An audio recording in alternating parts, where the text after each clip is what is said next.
Et salut Alform, bienvenue pour cette nouvelle formation, la suite de Azure IaaS Avancé, donc partie 2, enfin la suite, on va voir d'autres services, donc c'est la partie numéro 3, la dernière partie de cette série Azure IaaS Avancé. Donc dans cette vidéo, la vidéo de présentation, donc pour ceux qui suivent un petit peu les formations sur Alform, c'est un peu toujours la même chose. On va se présenter, donc je vais me présenter votre formateur. Je vais faire présenter les autres formations donc que j'ai pu réaliser sur Alform depuis que je suis sur cette plateforme. On va voir le plan de la formation, donc ça c'est le plus important de cette slide, le public concerné et puis les connaissances requises afin justement de pouvoir mener à bien cette formation pour vous. Alors, je le rappelle, pour ceux qui ne me connaissent pas, je suis Perrion Cédric. Petite photo ici. J'ai créé une adresse mail sur outlook.com, donc cédric-alform@outlook.com pour justement vos questions. Donc j'ai eu quand même, depuis que j'ai fait les formations, j'ai quand même pas mal de personnes qui m'ont envoyé des questions pour que je puisse y répondre, et puis j'essaie d'y répondre le maximum quand je peux. Je suis toujours consultant solution Microsoft, donc là beaucoup plus Microsoft parce que je fais que du Office 365 en ce moment plutôt que de VMware. Donc pour une grande entreprise à Québec, je passais en fait MCSA Office 365 et Azure, donc pas le MCSA Azure, mais donc j'ai passé qu'une seule certification Azure, la MCTS 70533, donc celle qui parle beaucoup de l'infrastructure as a service. Et j'ai MCSA Windows Server 2012, donc forcément donc MCP, et puis j'ai VMware aussi VCP5 pour tout ce qui est virtualisation. Et là je l'ai pas mis, j'ai aussi le CCNA de chez Cisco pour tout ce qui est networking et du Vim, etc., etc. Ça je l'ai noté sur mon profil LinkedIn, vous pouvez aller voir mon profil si ça vous intéresse. Là, je vous rappelle le blog personnel que je mets à jour vraiment là pas mal assez souvent. Si on va dessus, en fait ce que j'ai fait, c'est que j'ai fait ce blog pour orienter vraiment vers Office 365 et puis Azure. Donc là pour le moment sur Azure j'ai pas mis beaucoup d'articles, j'ai vraiment mis juste des articles qui font de la pub pour les formations Alform. Mais sur Office 365 je suis pas mal actif où je montre en fait, j'essaye de montrer les choses compliquées, enfin les affaires compliquées que j'ai pu rencontrer dans mes projets. Et je vous dis par exemple ici, par exemple comment migrer la base de données à AD-Connect. Et puis je fais ce blog en français parce que à chaque fois que je recherche, à chaque fois que j'ai eu à rechercher des choses super complexes sur des sujets que tout le monde ne maîtrise pas encore, je trouve que des choses en anglais ou alors je ne trouve rien.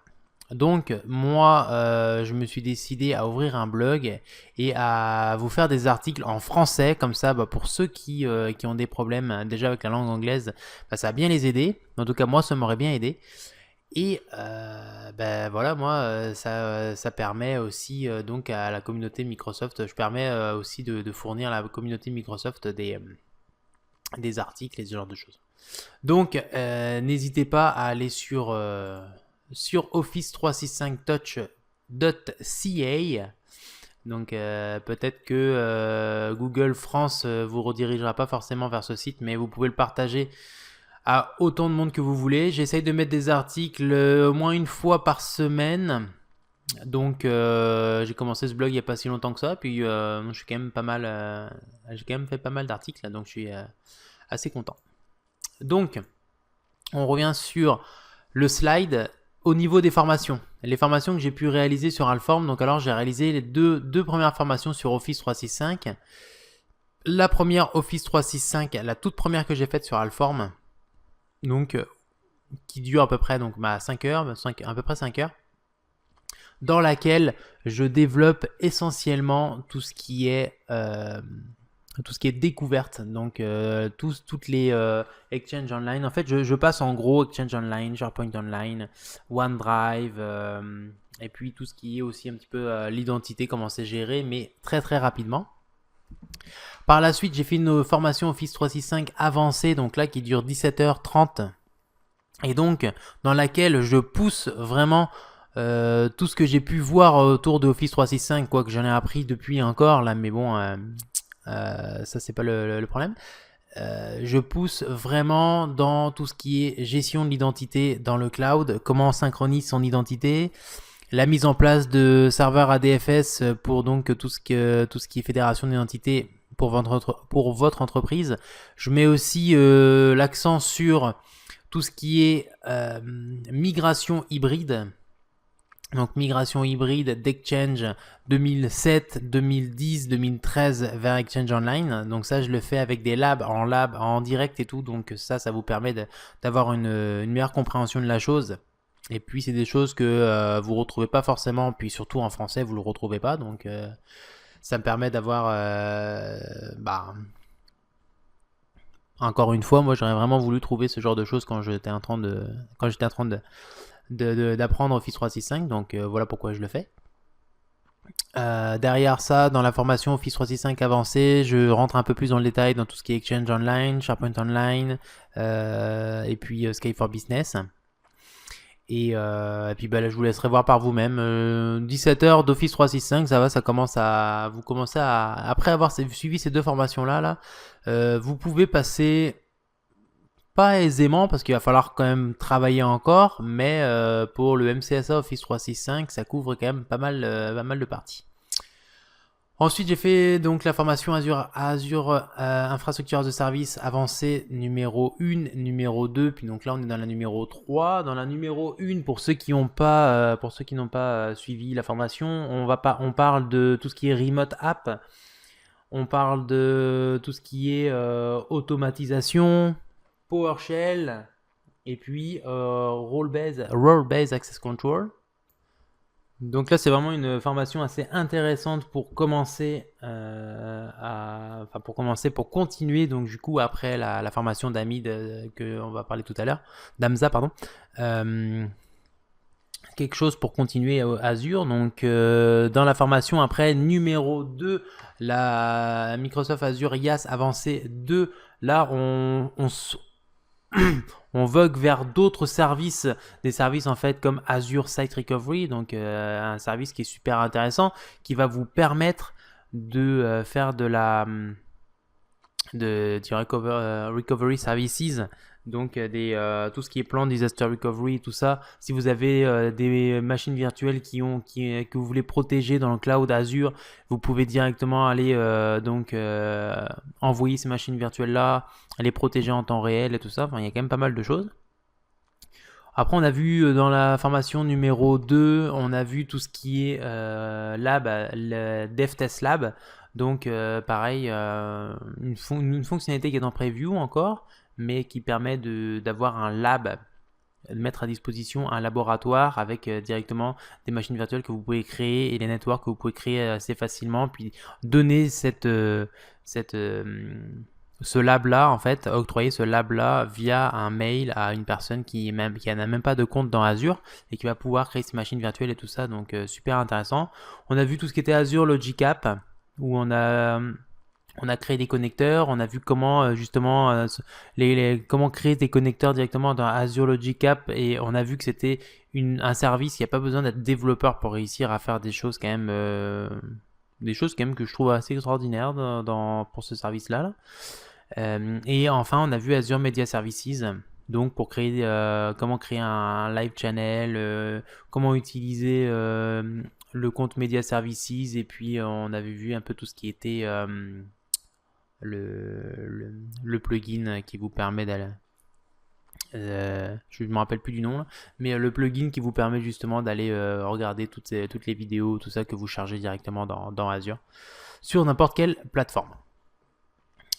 Donc là, on arrive à Azure avancée 3, donc dans le cursus, donc je le rappelle, partie 1, partie 2, partie 3. Donc là, on arrive à la partie 3, et dans la partie 3, on traite 4 modules.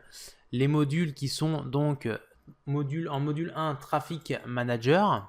Donc, dans ce module 1, qu'est-ce qu'on va traiter? On va voir qu'est-ce que Traffic Manager, on va voir la gestion des profils, comment ajouter des points de terminaison, on va faire un tour de tout ce qui est routage, donc qu'est-ce que le routage par basculement, qu'est-ce que le routage du trafic en tourniquet, qu'est-ce que le routage du trafic basé sur les performances, on va regarder tout ça. Et puis on va voir donc du coup quelle est la meilleure façon de paramétrer tout ça, et puis pourquoi vous devriez utiliser Traffic Manager donc d'Azure, pourquoi vous devriez utiliser ce service. On va voir Azure DNS. Donc dans Azure DNS, on fera un tour d'ensemble. Donc qu'est-ce qu'Azure DNS dans un premier temps, comment créer des zones DNS, et ensuite on verra tout ce qui est gestion des enregistrements, alors que ce soit dans le portail Azure ou alors en PowerShell. Alors, on fera 2 vidéos différentes, donc où on verra donc la gestion des jeux d'enregistrement, parce qu'ils appellent ça comme ça dans Azure DNS, des jeux d'enregistrement, et dans des jeux d'enregistrement il y a des enregistrements. Donc ça vous permet d'avoir plusieurs enregistrements, par exemple de type A, donc dans un même jeu d'enregistrement. En tout cas, donc on va voir tout ça, et puis on verra pourquoi déplacer sa zone DNS dans Azure au lieu de la faire gérer par son FAI, le FAI qui gère le nom de domaine. On verra Azure App Services. Donc Azure App Services, on verra qu'est-ce que c'est. On va créer une Web Apps.